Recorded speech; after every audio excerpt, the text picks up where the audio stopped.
আপনি কি একজন নতুন ব্যবসায়ী কিংবা অনেক দিন ধরে ব্যবসা করছেন কিন্তু কাস্টমার আসছে না, মানুষ আপনাকে বিশ্বাস করছে না, সবাই না বলে পাশ কাটিয়ে চলে যাচ্ছে? অথবা আপনি কি এমন একজন যিনি বারবার বিভিন্ন কাজের চেষ্টা করেই যাচ্ছেন, যেমন প্রতিদিন চাকরি খুঁজছেন, নিজের আইডিয়া অন্যকে বোঝাতে চাইছেন কিন্তু বারবার ব্যর্থ হচ্ছেন, কিংবা কাউকে কোনো কাজে রাজি করাতে যাচ্ছেন আর সবখানেই না, না আর না? তাহলে আজকের গল্পটি আপনার জন্যই। আজ আমি আপনাকে তামিম নামের এক তরুণের গল্প বলবো, সেই সাথে বলবো এমন একটা বইয়ের কথা যেটা শুধু ব্যবসাই নয়, জীবনের প্রতিটা জায়গায় মানুষকে প্রভাবিত করার কৌশল শেখায়। আরও শেখায় কিভাবে নাকে হ্যাঁ বানানো যায়, শেখায় কিভাবে মানুষের মন কাজ করে, কোন সময় কি বলা উচিত আর কোন শব্দগুলো মানুষকে সিদ্ধান্ত নিতে বাধ্য করে। এই বইটা দেখায় আপনি কিভাবে মানুষের আগ্রহ তৈরি করতে পারেন, কিভাবে তাদের বিশ্বাস অর্জন করতে পারেন, আর শেষে কিভাবে নিজের কথা অন্যের জন্য শোনা বাধ্যতামূলক করে তুলতে পারেন। চাকরি খোঁজেন, বিজনেস করেন, কন্টেন্ট বানান, এই বইটা আপনার প্রতিদিনের অস্ত্র হতে পারে। বইয়ের নাম influence the psychology of persuasion, লিখেছেন ডক্টর রবার্ট সিয়ালডিনি।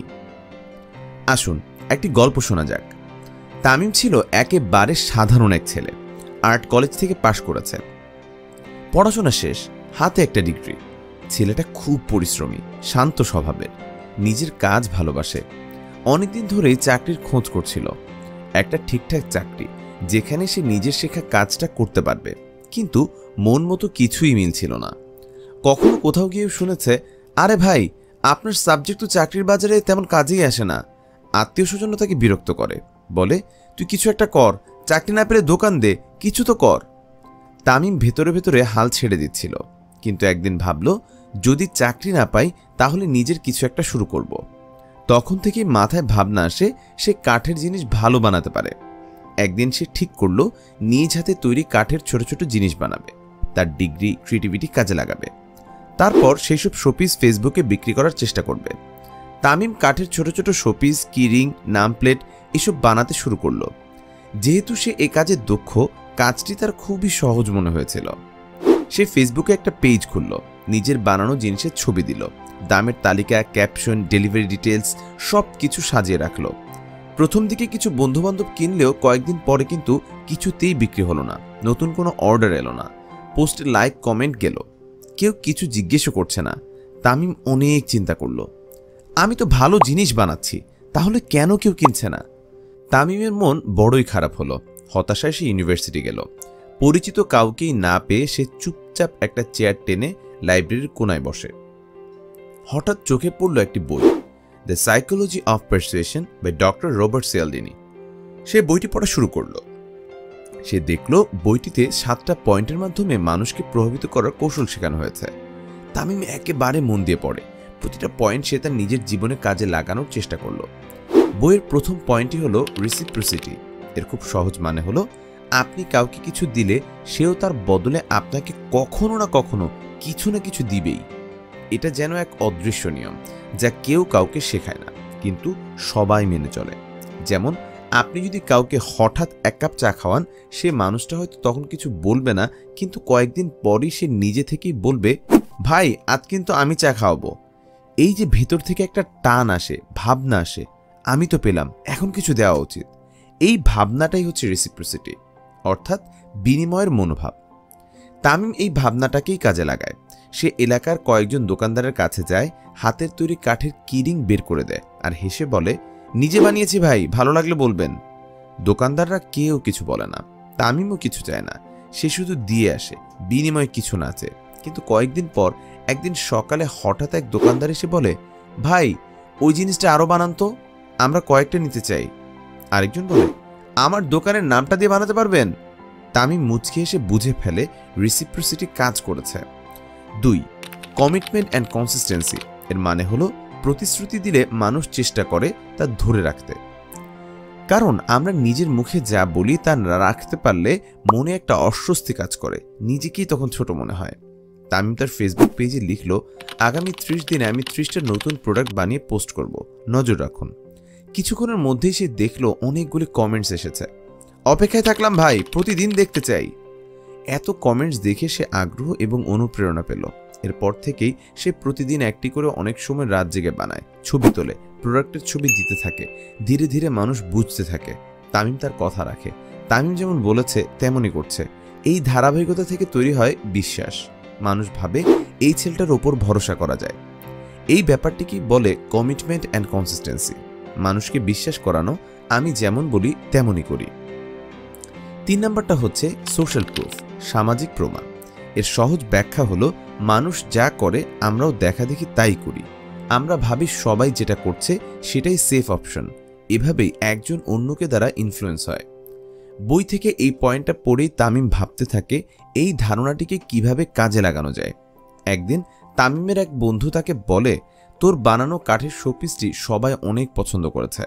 তামিম তখন তাকে বলে, ভাই তোকে অনেক ধন্যবাদ, যদি ছবি তুলে একটা রিভিউ দিস আমার পেজে তাহলে অনেক উপকার হয়। এভাবে তামিম তার সকল কাস্টমারকেই বলল রিভিউ দিতে, যার ফলে অনেকেই রিভিউ দেখে কেনায় আগ্রহ পেল। 4 আছে লাইকিং, অর্থাৎ ভালো লাগা। আপনার যদি কাউকে ভালো লাগে আপনি ওর কথা শুনবেন। ভালো লাগা থেকে আসে বিশ্বাস, বিশ্বাস থেকে আসে সম্পর্ক। এই পুরো ব্যাপারটাই বইতে বলা হয়েছে লাইকিং। তামিম একদিন তার দোকানের অনেকের সাথে বসে কথা বলছিল। এই নাম প্লেটটা বানাতে 4 ঘন্টা লেগেছে। গ্রামের এক লোক এসে বলল, আমার মায়ের নামে বাড়ি করেছি অনেক দিন ধরে টাকা জমিয়ে। আমি নিজেই ডিজাইন করে তাকে বললাম, ভাই এটা আমার পক্ষ থেকে আপনাকে উপহার দিলাম। উপস্থিত সবার চোখে পানি আসলো। সবাই বলল, আপনার এই মহত্বের জন্যই বারবার আপনার কাছে আসি, আপনার থেকে জিনিস কিনি। 5 আছে অথরিটি, কর্তৃত্ব বা বিশ্বাসযোগ্যতা। একটা ব্যাপার চিন্তা করুন তো, আমরা কার কাছ থেকে শিখি বেশি? যে নিজে অভিজ্ঞ, যার কিছু ব্যাকগ্রাউন্ড আছে, যার কথা শুনলে মনে হয় এই মানুষটা জানে সে কি বলছে। বইয়ে এই পয়েন্টটি তাই বলেছে, মানুষ তখনই আপনাকে গুরুত্ব দেয় যখন সে মনে করে আপনার যোগ্যতা আছে। তামিমের প্রোডাক্ট ভালো, কিন্তু অনেকেই তাকে সিরিয়াসলি নিচ্ছিল না। একদিন সে তার পেজের কভার ফটো বদলায়, লিখে, আমি ফাইন আর্টসে মাস্টার্স করেছি, হাতের কাজে 6 বছরের অভিজ্ঞতা, আমার প্রতিটা ডিজাইন আমি নিজে বানাই। কিছু ছবিও যোগ করে, যেমন বিশ্ববিদ্যালয়ে আর্ট প্রদর্শনীতে অংশ নেওয়া, পুরনো কাঠের মডেলের। এবার মানুষ শুধু প্রোডাক্ট দেখে না, মানুষ তামিমের পরিচয় দেখে। তারা ভাবে এই ছেলে তো শুধু হস্তশিল্পী না, একজন শিক্ষিত শিল্পী। 6 নম্বর পয়েন্টটি হলো স্কারসিটি। চট করে একটা প্রশ্ন করি, যে জিনিস সহজে পাওয়া যায় সেটা কি আপনি খুব আগ্রহ করে কিনেন? না, তাই না? কিন্তু যখন শোনা যায় শেষ 2টো বাকি আছে, কিংবা অফার শুধু আজকের জন্য, আগে আসলে আগে পাবেন, তখন মনে হয় এটা না নিলে কিছু একটা মিস হয়ে যাবে, বা এটা এখন না নিলে পরে হয়তো আর পাবো না। এই ভয়টাই আমাদের তৎক্ষণাৎ সিদ্ধান্ত নিতে বাধ্য করে। মানুষ ভাবে যেটা দুষ্প্রাপ্য সেটা বেশি মূল্যবান।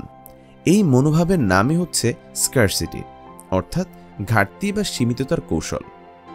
তামিম তার পেজে ছবি দেয়, সাথে ক্যাপশন লিখে, শুধু ঈদের জন্য 20টা স্পেশাল ডিজাইন বানানো হবে, আমাদের কাছে আর মাত্র 5টি শোপিস আছে, আগে আসলে আগে পাবেন।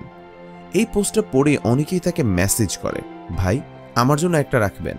এইভাবে স্কারসিটি কাজ করে, মানুষ যা কম পায় তার কদর বেশি করে। 7 মানে সবশেষ পয়েন্টটি হলো ইউনিটি।